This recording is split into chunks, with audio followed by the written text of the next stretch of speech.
자, 이번 컨퍼런스의 마지막 세션이 되겠습니다. 디지털 그린 뉴딜이라는 주제로 연사 한 분의 발표를 이어서 들어보시겠습니다. 작년 한 해 기업의 큰 화두 중에 하나가 ESG였습니다. 그리고 그 흐름은 올해도 이어지고 있는데요. 이충국 한국기후변화연구원 센터장님께서 탄소 배출권 연계 사회공헌 ESG 플랫폼의 활성화라는 주제로 발표 진행해 주시겠습니다. 여러분 마지막까지 경청해 주시고요. 큰 박수로 맞아주시죠. 네, 안녕하십니까. 방금 소개받은 한국기후변화연구원의 이충국입니다. 사실 이제 저는 정책을 개발을 하는 사람으로서 오늘 여기 컨퍼런스에도 와보고 또 발표도 앉아서 듣다 보니까 우리가 이런 사회적인 이슈나 이런 정책들 이런 것 이전에 이러한 문제들이 기술적인 부분으로서 우리가 해결할 수 있는 부분들도 상당히 많겠구나라는 생각이 들면서 어떻게 하면 제 발표가 여러분들한테 지금 여기에 참여하고 계시는 많은 기업분들 또는 많은 기술을 보유하고 계신 분들이 하나의 어떤 여러분들한테 이 제 발표가 새로운 사업, 새로운 기회의 모티베이션이 좀 될 수 있었으면 좋겠다.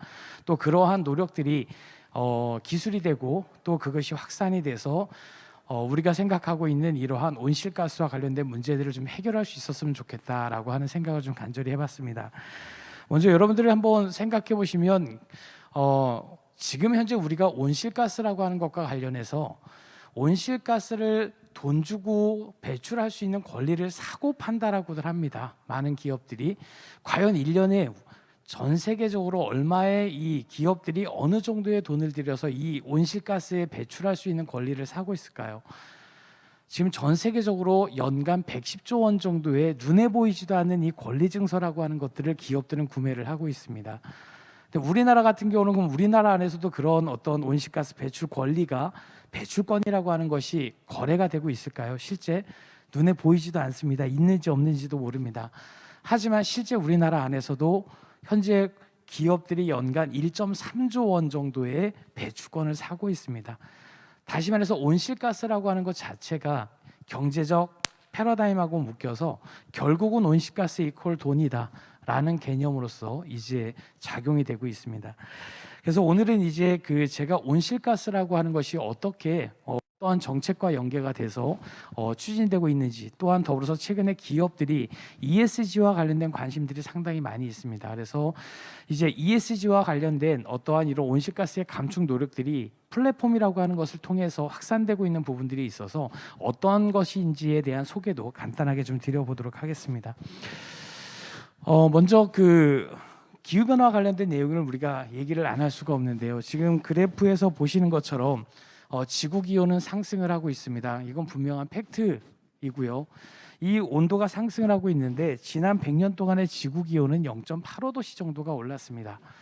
그러면 우리나라는 얼마나 올랐을까요? 옆에 그림에 보시게 되면 우리나라는 지구 평균에 비해서 2배 이상 빠른 1.7도씨가 올랐습니다. 이거는 예상과 전망이 아니라 실제 우리가 관측이 된 팩트적인 상황입니다. 그럼 그 옆에 있는 여기는 어딜까요? 여기는 지금 여러분들이 위치하고 계시는 서울입니다. 지난 동일한 시기 동안에 서울은 전 세계 평균에 비해서 약 3배 정도 온도가 빨리 상승을 하고 있습니다. 한마디로 우리나라는 기후변화에 있어서 전 세계에서 가장 핵심적인 위치에 또 위기를 가지고 있는 국가 중에 하나다라고 말씀을 좀 드리겠습니다. 그럼 우리가 지금처럼 온실가스를 관리하지 않고 온실가스를 지속적으로 배출한다면 지구기온은 금세기 말에 금세기 말에 5.0도씨가 상승을 한다고 합니다. 그러면 5도씨가 상승을 하면 어떤 일이 있을까? 지구 안의 동식물 생태계의 60에서 80%가 멸종을 하게 된다고 합니다. 그렇게 되면 인간을 포함한 많은 멸종이 발생을 하게 될 것이고, 이러한 위기를 막기 위해서 전 세계는 기후변화라고 하는 것을 우리가 막자, 이 기후변화를 막기 위해서는 온실가스가 주범이니 온실가스를 줄여야 한다라고 해서 전 세계 197개 국가가 모여서 합의를 합니다. 우리 다 같이 온실가스 줄이는 노력을 합시다. 그렇게 해서 이 기후변화 협약에 따라서 이제 2021년도부터 새로운 체제인 신기후 체제라는 게 도입을 하게 되면서 우리나라도 온실가스를 감축을 해야만 하는 국가로 지정을 받아서 이제 국가 단위에서의 온실가스 감축을 하기 위한 정책들을 만들어내고 있습니다. 여기서 중요한 키워드는 197개 국가가 참여하고 있는 전 세계의 협약은 이것이 유일합니다. 가장 큰 협약이고 전 세계에서 가장 많은 나라들이 참여하고 있는, 한마디로 전 세계의 가장 최대의 이슈임에는 분명히 틀림이 없다라고 말씀을 드리겠습니다. 그래서 기후변화 협약이라고 하는 것이 체결이 된 게, 우리가 여기서 기억해야 될 거는 이제 대기 중에 온실가스의 농도를 좀 안정화시키자, 다시 말해서 좀 적게 배출하자라고 하면서 선진국가에게 부여된 의무가 있습니다. 온실가스를 의무적으로 줄여야 한다.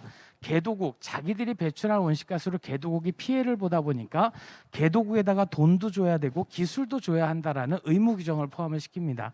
그러면 우리가 개도국에다 돈을 얼마를 줘야 될까요? 연간 110조 원 정도의 규모의 돈을 우리는 선진국들이 개도국에 매년 줘야 합니다. 그래서 이러한 어떤 의무 사항들이 이제 반영이 돼서 협약이 이루어지고 있고요. 그래서 21년도부터 이제 모든 국가들은 파리 협정이라고 하는 것에 따라서 온실가스를 감축을 해야 됩니다. 그래서 첫 번째로 이제 온실가스와 관련해서 지구 온도 상승 억제 목표를 2도씨로 하겠다. 앞서서 제가 5도씨가 될 거라고 말씀을 드렸지만 2도씨로 낮춰야 한다. 그다음에 모든 국가가 온실가스 감축 목표를 제출해야 된다. 그다음에 유엔이 어떠한 국가든지 간에 온실가스 감축을 잘 이행하고 있는지에 대해서 5개년 단위로 이행 점검을 하겠다라고 하는 발표에서부터 이제 온실가스 감축을 하게 되면 감축된 실적들을 돈 주고 사고 팔 수 있는 시장들까지 함께 연계해서 추진을 하겠다라고 하는 정책들이 이제 만들어져서, 이게 작년 12월 달에 최종 합의가 됐습니다. 그래서 우리나라도 지금 이 사항에 따라서 엄청나게 정책을 마련하고 준비 중에 있는 상황이다라고 보시면 되고요. 참고적으로 우리나라가 아까 기후변화에 있어서 전 세계 평균에서 2배 정도 온도가 빨리 상승한다고 했습니다. 그러면 전 세계 약 200여 개 국가 가운데서 우리나라 이산화탄소 배출량에서 우리나라가 몇 위 정도의 배출국일까요? 우리나라가 전 세계에서 되게 많은 국가들이 있지만 실제적으로 우리나라가 이산화탄소를 배출하는 순위는 전 세계 8위의 국가입니다. 여러분들 머릿속에서 상당히 우리나라는 작은 국가이고 온실가스 배출량이 작다라고 생각하실지 모르겠지만 실제적으로 이산화탄소 배출량의 세계 8위인 엄청나게 많은 온실가스를 배출하는 국가입니다. 이 말은 다시 말해서 국제사회에서 우리나라에게 바라는 온실가스 감축 압력이라고 하는 것이 상당히 높을 수밖에 없다 라고 보시면 되고, 작년 12월 달에 문재인 대통령께서 유엔 연설에서 그래 우리나라 이만큼 줄일게 라고 해서 우리나라의 감축 목표를 한 번 더 상향시켜서 발표를 하셨습니다. 그것이 이제 2018년도의 2018년도의 온실가스 배출량 대비 40%를 줄이겠다. 다시 말해서 약 2.9억 톤을 줄이겠다라고 얘기를 했는데요. 그러면 이 2.9억 톤이 어느 정도의 양이었냐면, 우리나라에 있는 화력발전소를 1년 내내 단 1초도 가동하지 않고 모두 다 끕니다. 그러면 1년 동안에 약 2.4억 톤 감축됩니다.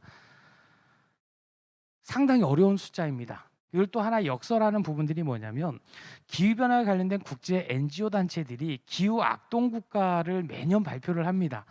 단 한 번도 우리나라는 기후 악동 국가에서 빠져본 적이 없습니다. 한국은 기후 악동 국가다. 그 리스트에 항상 상위에 있었습니다. 그런데 문재인 대통령께서 우리나라의 감축 목표를 상향시킨 것을 작년에 발표함과 동시에 기후 악동 국가에서 우리나라가 빠졌습니다.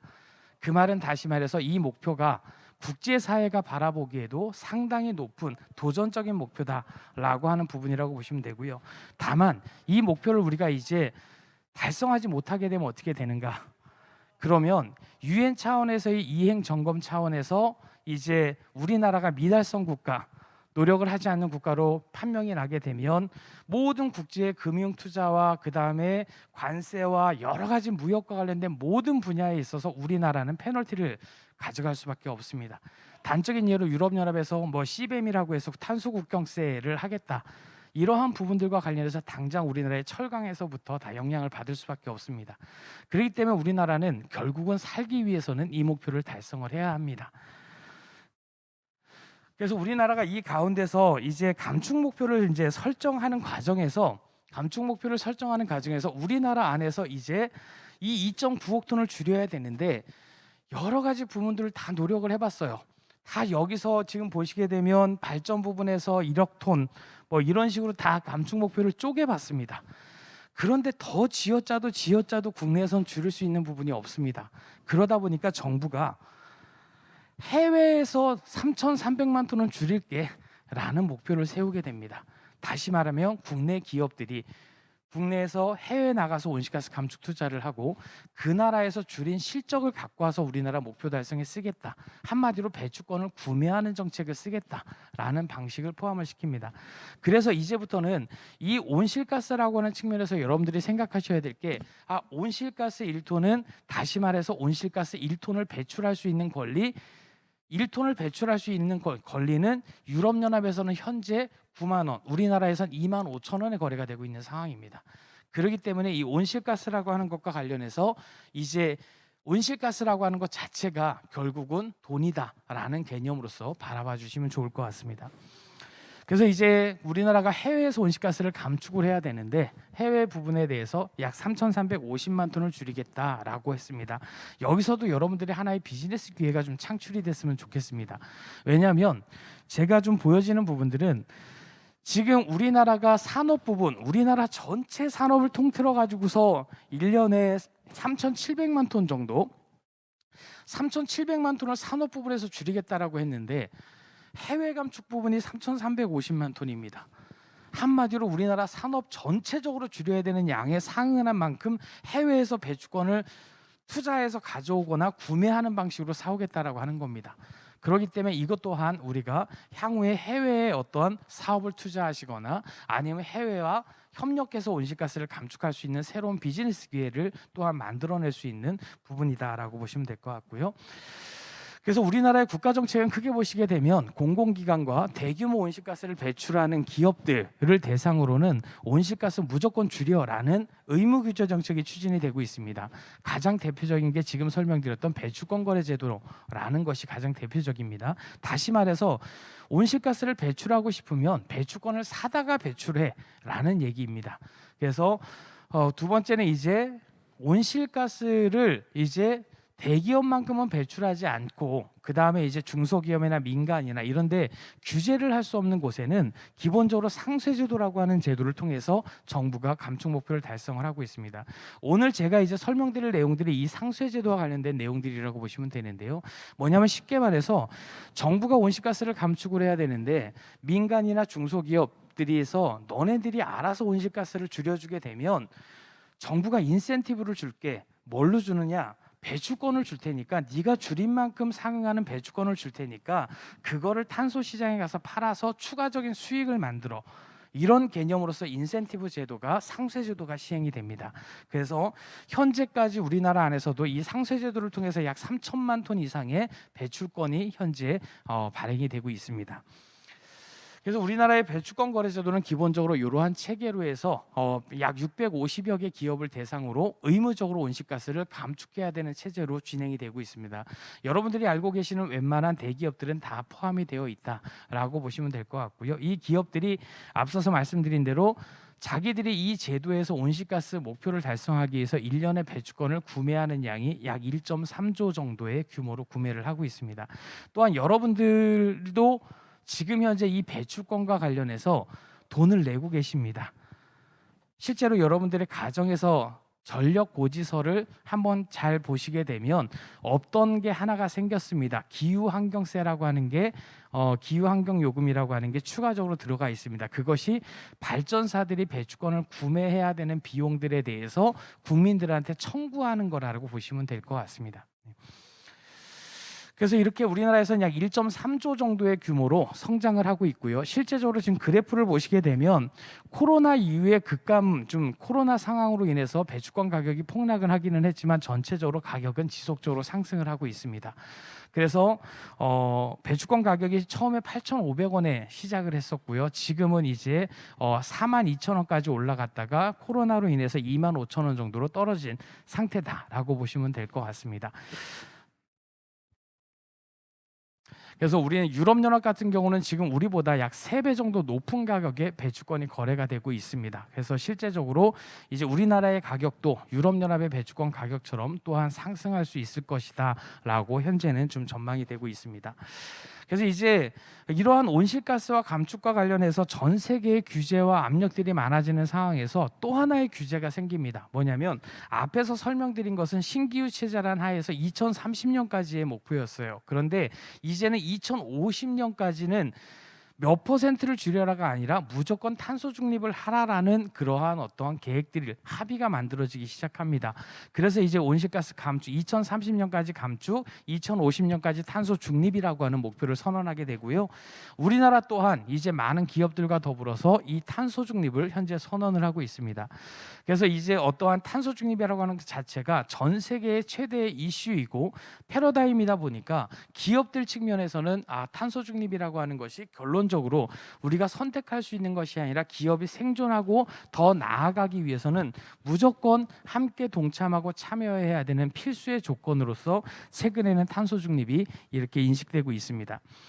그래서 탄소 중립이라고 하는 개념을 좀 먼저 설명을 좀 드리면은요, 온실가스를 배출하지 않는 것이 탄소 중립이 아니라 내가 온실가스를 배출을 하지만 최대로 감축을 해보고 감축을 했음에도 불구하고 잔여 배출되는 양에 대해서는 나무를 심든지 신재생에너지 사업을 하든지 아니면 배추권을 사오든지 이러한 방식으로 여러 가지 방법으로 내 배출량에 대해서 책임을 지면서 결론적으로 넷제로화시키는 것을 탄소 중립의 개념으로 삼습니다. 그래서 기본적으로 이제 탄소 중립에 대한 개념과 관련된 좀 개요들을 좀 넣어봤고요. 그래서 탄소 중립이라고 하는 것은 기본적으로 전 세계의 하나의 중요한 패러다임이고요. 그러한 측면에서 소비자의 어떠한 구매와 관련된 요구, 그 다음에 생산과 제품 여러 가지 과정과 전 과정에 대한 탄소 중립의 요구가 지속적으로 좀 증가하고 있습니다.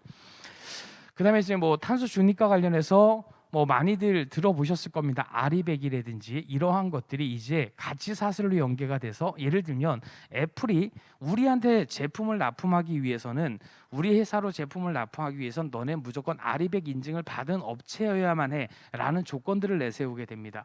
그렇게 되면 결론적으로는 그 가치 사슬에 따라서 협력사들이 다 아리백을 추진을 해야 되는 프로세스, 이러한 형태로 진행이 되고 있다 보시면 되고요. 탄소 중립이 기본적으로 이제 지자체나 어떤 조직, 제품, 기업 단위로서 탄소 중립은 이루어지고 있습니다. 그리고 이제 탄소 중립이 기본적으로 회사 내에서는 어떠한 첫 단계로는 통금 부분, 그 다음에 이제 제품을 사용하는 부분, 그 다음에 협력사까지 다 확대하는 부분으로 단계로 이렇게 탄소 중립은 범위를 좀 확산하고 있는 상황이고요.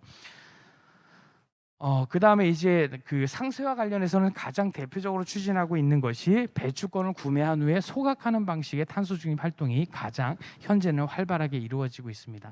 그래서 탄소 중립은 일반적으로 이러한 프로세스로 이루어집니다. 먼저 우리가 현재 배출량이 얼마이고, 그 다음에 우리는 최종적인 목표가 이때였으면 몇 단계로 구분을 해서 이때는 70% 달성, 90% 달성, 100% 달성 이런 단계를 설정하게 되고, 그 안에서의 어떠한 이 70%까지 가기까지의 목표량, 계획, 전략 이런 것들에 대해서 선언을 하고 평가를 하고 목표를 수립을 해서 이러한 과정을 반복적으로 추진해 가면서 탄소 중립을 달성하게끔 국제 표준에서는 규정되어 있습니다.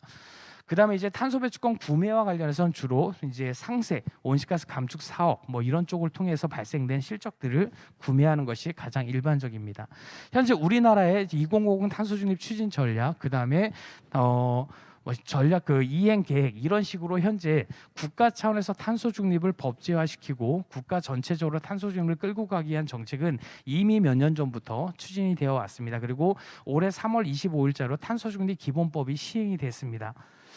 그래서 결론적으로 우리나라는 지금 2050년에 결론적으로는 넷제로를 달성을 하겠다라고 하는 것이 우리나라의 최종적인 목표라고 보시면 될 것 같고요. 그래서 현재 우리나라는 탄소 중립과 관련해서 두 가지의 시나리오를 가지고 있습니다. 아직까지 둘 중에 하나를 최종적으로 선택하지는 않았지만 이번에 이제 정권이 교체가 되면서 이제 새로운 이제 당선인께서 이 두 가지 시나리오 가운데서 최종적인 시나리오를 선택을 할 것으로 현재는 고려가 됩니다. 또한 더불어서 우리나라뿐만 아니라 전 세계적으로 많은 국가들이 다 탄소 중립을 선언을 하고 있습니다. 그렇기 때문에 우리나라만의 문제가 아니라 전 세계가 모두가 함께 탄소 중립을 달성을 하고 있다라고 보시면 되고요. 또한 더불어서 우리나라의 수원시나 어떤 지자체 단위에서 수원시나 강원도 등 많은 지자체들이 탄소 중립을 선언하고 있고, 기업 차원에서도 보게 되면 LG전자, 뭐 그다음에 SK 하이닉스, 뭐 그다음에 철강 같은 경우도 철강 협회 뭐 이런 식으로 해서 대부분의 기업들이 탄소 중립에 현재 동참을 하고 있는 상황이다라고 보시면 될 것 같습니다. 그래서 탄소 중립은 기본적으로 우리나라 안에서는 표준 스킴이 없습니다. 스탠다드가 없기 때문에 유럽연합 영국에서 만드는 파스 2060이라고 하는 국제 표준이 있습니다. 영국 표준협회의 표준인데요. 이것이 이제 현재 탄소 중립과 관련해서는 국제적으로 가장 일반화된 표준으로서 자리 잡고 있습니다. 그다음에 이제 유엔 차원에서 탄소 중립 인증과 관련된 업무를 하고 있습니다. 그래서 우리 기업이 탄소 중립을 하고 싶은데 유엔으로부터 우리는 인증을 받고 싶다라고 하면 유엔의 프로그램에도 참여를 하실 수가 있습니다. 현재 우리나라에서는 제가 속해 있는 연구 기관이 유일하게 탄소 중립 인증을 받은 기관으로 현재는 등록이 되어 있습니다. 그다음에 이제 내추럴 캐피탈 파트너스라고 하는 곳에서도 마찬가지로 인증 제도를 추진을 하고 있고요. 시간 관계상 이런 부분들은 간단하게 넘어가고, 마지막으로 이제 이 연계 플랫폼에 대한 설명을 좀 드릴게요. 그래서 기업 차원에서는 다시 말하면 이제 온실가스도 줄여야 됩니다. 넷제로를 하기 위해 목표도 있고요. 온실가스도 줄여야 되는데 최근엔 또 ESG라는 게 나오게 됩니다. 한마디로 온실가스도 줄여야 되고 환경 경영도 해야 되고 ESG 경영도 해야 되고, 이러한 부담들이 점점 더 늘어나고 있는 상황이다라고 보시면 될 것 같고요.